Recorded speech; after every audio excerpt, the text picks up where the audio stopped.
नमस्कार विद्यार्थ्यांनो, माझे नाव आहे पंकज रामदास मते आणि आज आपण शिकणार आहोत इयत्ता 7वीतल्या गणित ह्या विषयातला लसावी मसावी या धड्यातला पुढचा भाग.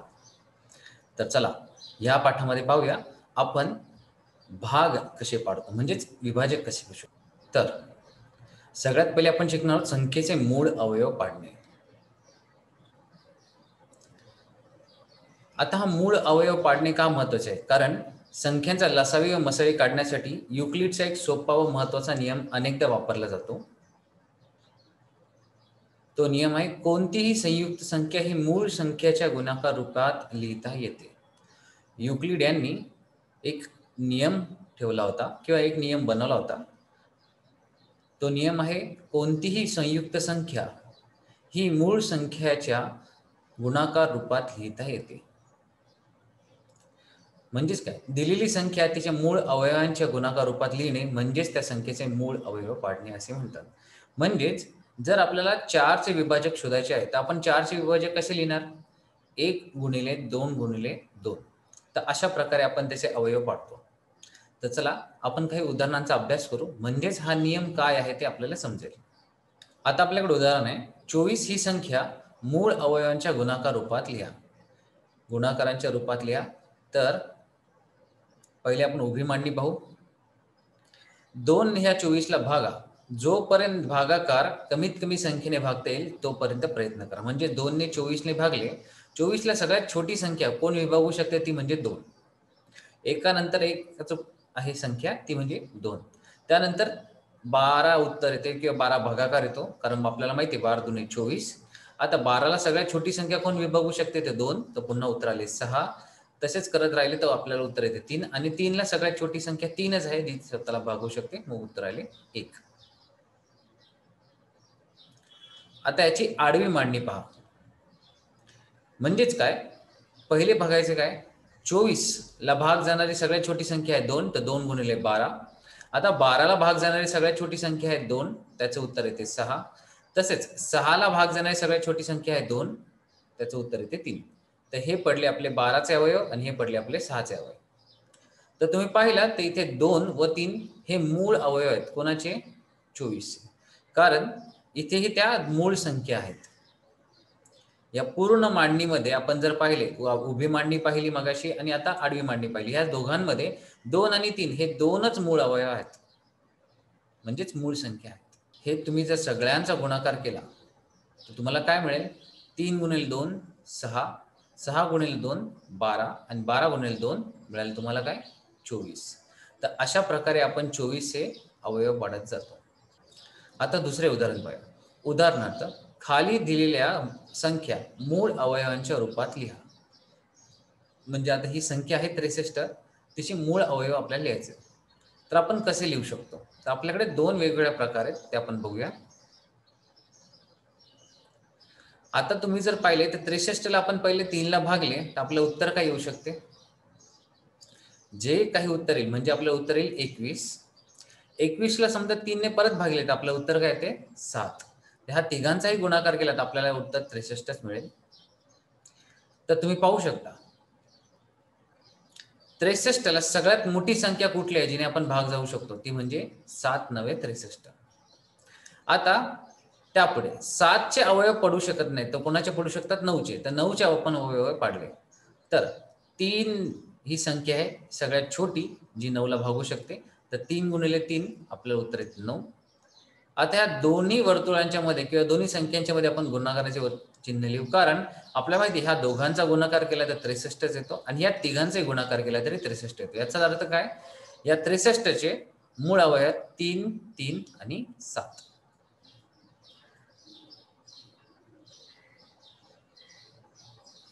आता दुसरी संख्या घेऊ 45.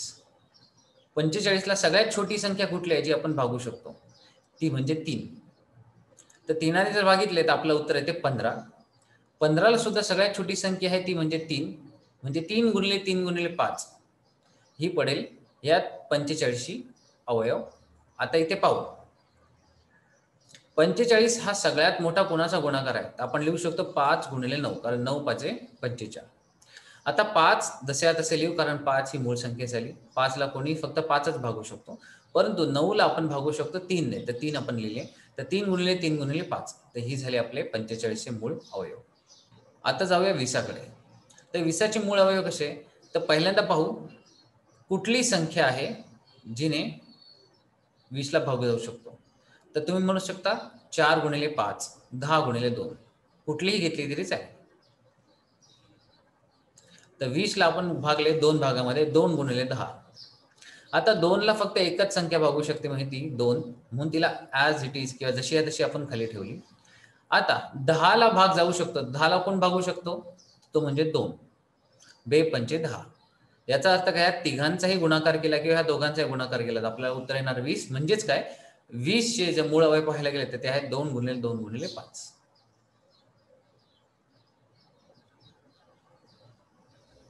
आता 117चे आपण अवयव पाडू. 117चे अवयव कसे पाडतात? तर तुम्ही पाहू शकता, आपण या आधीच्या इयत्तांमध्ये आपण पाहिले होते. जर संख्यांची जर बेरीज केली आणि त्याचं उत्तर जर 9 येत असेल, याचा अर्थ काय? त्या संख्येला 9ने भाग जाऊ शकतो. आणि 9ने जर भाग जाऊ शकतो तर आपण त्याला 3ने भाग जाऊ शकतो. तर आपण काम केले 3ने त्याला पहिले भागले तर आपलं उत्तर आले 39. पुन्हा 3ने त्याला भाग लावले तर आपण त्याला उत्तर आले 13 आणि 13ला फक्त एकच भेग भागू शकतो तो म्हणजे 13च. तर उत्तर आले 1. मग आपण लिहिले सगळ्यात पहिले 9नेच 13ला भागले. आता 9ची आपण फोड केली तर 3 त्रिक 9 म्हणजे आपण 3 गुणिले 3 म्हणजे 117चा आपले मूळ अवयव पडले 13 गुणिले 3 गुणिले 3. आता 250. दुसरं उदाहरण आहे 250चे मूळ अवयव पाडा. आता इथे तुम्ही पाहू शकता किंवा तुम्ही म्हणू शकता ज्या संख्ये शेवटी 0 येतो त्या संख्येला 2 किंवा 5 किंवा 10 ह्या संख्येने आपण विभागू शकतो. तर आपण 2 ने जर विभागले तर आपलं उत्तर किती येईल? 125. आणि ज्या संख्या शेवटी 5 आहे त्याला 5 ने भाग जाऊ शकतो. म्हणजे त्याच्या पुढे फोड करताना आपल्याला 5 मध्येच अवयव पडतील. तर पहिल्यांदा आपण 2 ने त्याला विभागले. तर विभागल्यानंतर आपल्याला भागाकार आला 125. आता 125 ला फक्त 5 कमीत कमी संख्या आहे जी भागू शकते म्हणून आपण 125 ला 5 ने भागले तर आपलं उत्तर आले 25. 25 ला सुद्धा परत 5 ने भागले आपलं उत्तर आले 5 आणि 5 ला 5 लाच भाग जातो म्हणून उत्तर आले 1. म्हणजेच काय 250 चे अवयव काय पडले? 2 गुणिले 5 गुणिले 5 गुणिले 5.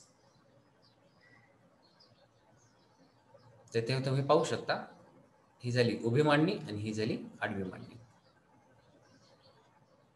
आता 40चे अवयव पाडू. पुन्हा ज्या अंकाच्या शेवटी 0 आहे त्या अंकाला 5 किंवा 2 ने भाग जाऊ शकतो. आपण सगळ्यात पहिले 2 ने भाग करू. तर 2 ने भागले तर आपलं उत्तर काय येईल? 2 भागिले आपण 40 ला 2 ने भागले तर आपल्याला काय भेटेल? उत्तर 20. 20 ला पुन्हा 2 ने भागले तर उत्तर आले 10. 10 ला पुन्हा 2 ने भागले उत्तर आले 5 आणि 5 ला फक्त 5च भागू शकतो म्हणून उत्तर आले 1. तर आपण याची समजा आडवी मांडणी केली तर कसे करू? तर 2 ला पहिले 20 ने गुणले तर आपलं उत्तर येते 40. आता 20 ला अशा कुठल्या संख्येने गुणले तर आपल्याला उत्तर पुन्हा 20 येऊ शकते? तर 2 गुणिले 10. 10 चे परत विभाग करूया. तर 10 ला जर कमीत कमी संख्येने विभागले तर ती आहे 2. मग उत्तर येईल 2 गुणिले 5. तर हे पडले त्याचे 40चे अवयव.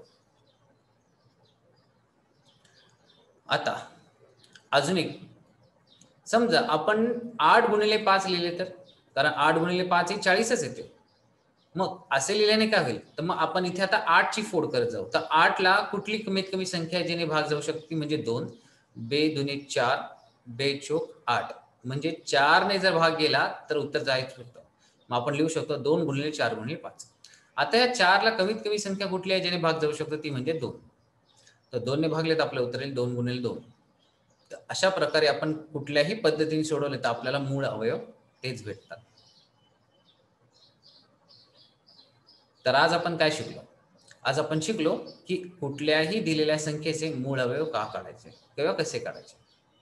युक्लिडच्या नियमानुसार आपण पाहिले तर आपण अवयव कसे पाडतो. हे अवयव का महत्वाचे आहेत? पहिली गोष्ट, हे अवयव महत्वाचे आहेत लसावी आणि मसावी काढण्यासाठी. आता लसावी मसावी काय कसा काढायचा किंवा काय असतो हे येणाऱ्या पुढच्या भागामध्ये आपण पाहू. तोपर्यंत धन्यवाद.